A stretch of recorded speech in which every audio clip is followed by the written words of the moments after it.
Hi, I'm Rita Wilkins, also known as the Downsizing Designer. I'm a few minutes late because my granddaughter stopped in, and of course we were playing and they just now left. So tonight's topic is downsize, upsize, or age in place. What is the right size for you right now at this stage of your life? So if you're at a certain point in your life where you're trying to decide if you should downsize to a smaller home, something more manageable that's a better fit, and that you maybe want just a simpler life. So the one that you might have more flexibility, that will give you more time, money, and freedom to come and go as you please, and also that there are reduced expenses and less responsibility. I always like to think of it as more flexibility, and less responsibility. A second option that many of us are considering right now, in addition to downsizing, is aging in place. So where you can remain in the home that you maybe raised your children in, where you're familiar with the neighborhood and the neighbors. And then another choice that many of us are making right now is to upsize. And that sounds kind of funny because, I'm called the Downsizing Designer for a reason. But there are definitely people that are choosing to upsize to a larger home, one that's larger than the one you're living in right now. So it doesn't mean a mansion. It could just be, another bedroom or 2 bedrooms. One that will better accommodate your large family gatherings, your celebrations, or one that will allow enough room if one of the kids moves back in, or perhaps if you have an elderly parent, you have to care for that parent. It will allow you also to accommodate more than one person working from home. So regardless of which of these scenarios you might be considering right now, the final decision to uproot your current living situation and lifestyle, it takes time and it takes courage and it takes a lot of effort. So those of you that do follow me, you know that I just moved, actually just 2 weeks ago. It's a lot of work, but honestly, I have such a new lifestyle, in my beautiful surroundings here. Completely different than living in my historic village of Newcastle. So what my intent here is to assist you with your decision-making process. I've created a checklist and a questionnaire, and we'll actually be publishing this, so if you are interested in it, just email me at ritawilkins@ritawilkins.com, and I'll make sure that you do get the checklist and the questionnaire. But the reason I created that is I want to help you also discern what the right size might be for you right now, and maybe why. So remember also to consider not just your long-term goals, but also your short-term goals.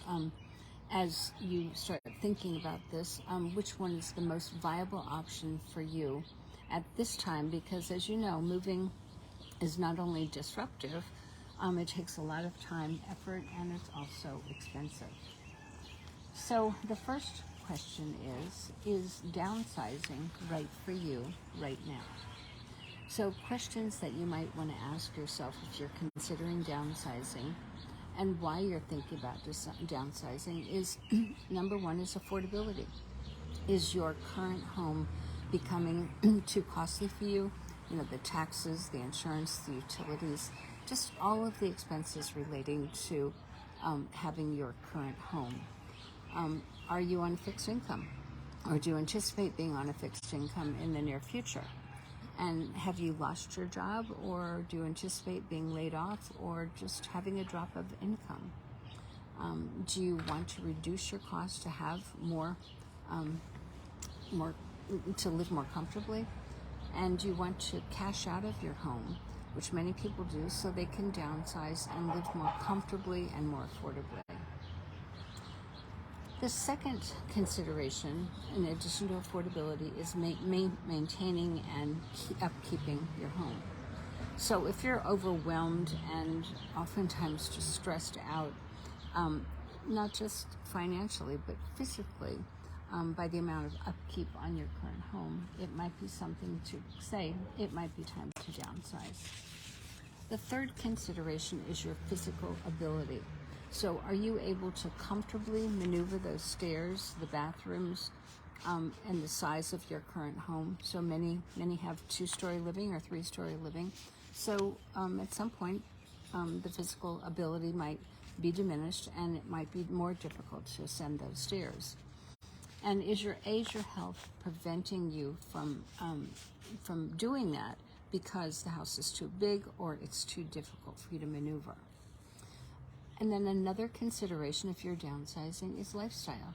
So if your kids are grown, if they are out of the house, do you have too many bedrooms or just rooms that are never used or rarely used?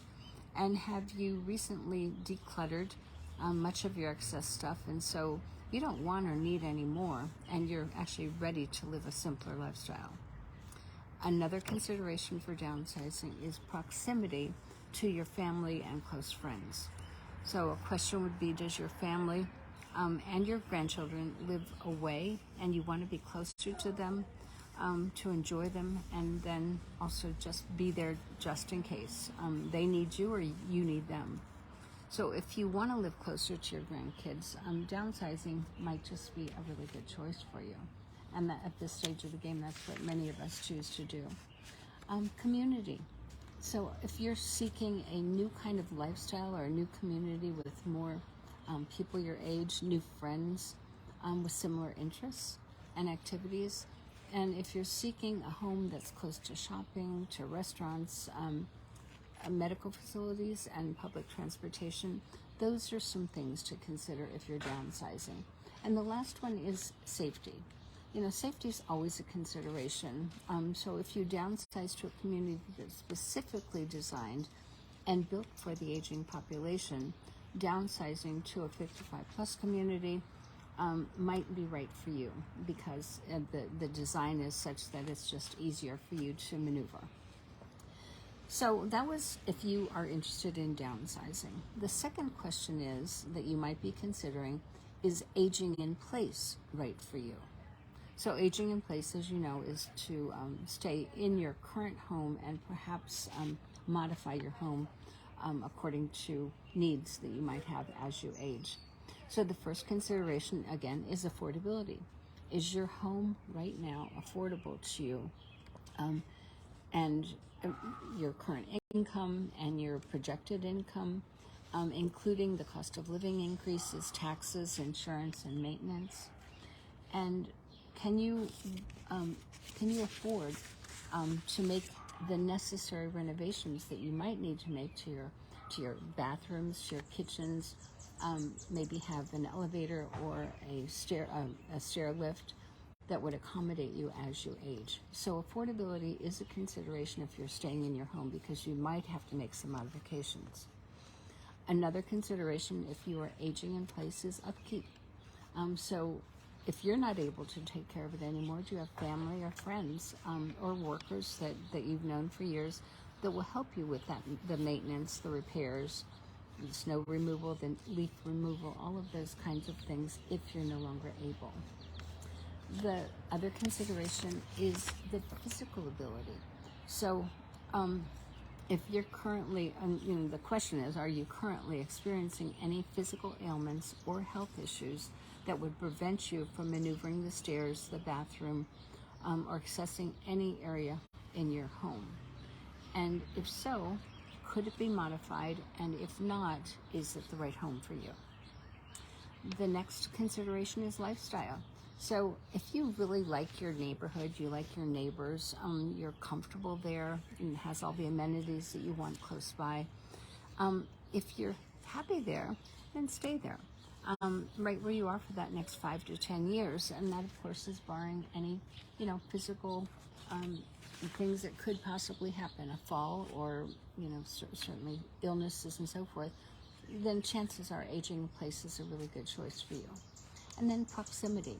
So if you're close enough to your family, your kids and your friends, so that you can enjoy them now, but that you could also call on them and they can call on you if needed, then likely aging in place is maybe a good fit for you right now. The next consideration is community. So is your current community what you want? Because sometimes we change. Sometimes the neighbors, in my case, I was the oldest one in the neighborhood, and I was only 50. So it's if you're liking your community still, if it's near restaurants, libraries, church communities that you participate in, chances are aging in place is a good idea for you. And the last one, again, for aging in place is safety. So is your home safe as it is right now? Or would you need to retrofit it to accommodate the aging process and make it accessible throughout? And then the last question is upsizing right for you right now? So believe it or not, many baby boomers are actually making active choices to upsize their homes, particularly for a better lifestyle. One is affordability. So if affordability is not an issue, if upkeep is not a problem, and if you are in good health, good physical shape, and capable of managing and maintaining and also maneuvering a bigger home, chances are you might be the right person to experience a new lifestyle when you upsize. Many of us have upsized once, twice, 3 or 4 times, and then you might say, is upsizing right for me again? That's why I'm asking all these questions, and that's why I'd love to have you get the questionnaire, because we have to ask these questions in order for us to make the right decisions.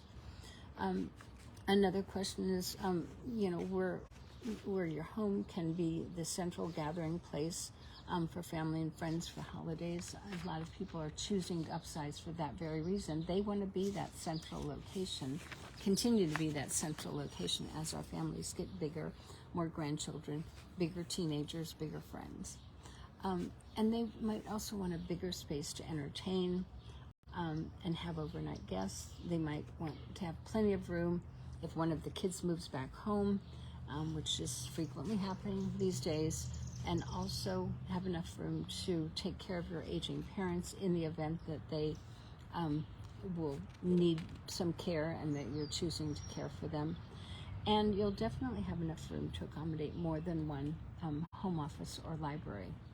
So I do hope that this checklist and questionnaire helps you, just kind of inspires you, or maybe motivates you to start asking the questions that you need to ask in order to make the decision to downsize, to age in place, or upsize, so that you can be sure that you make the right decision, the right choice for you right now. Okay, I hope this helps. And again, if you are interested in getting the checklist and the questionnaire, email me at ritawilkins@ritawilkins.com. I'll talk to you next week.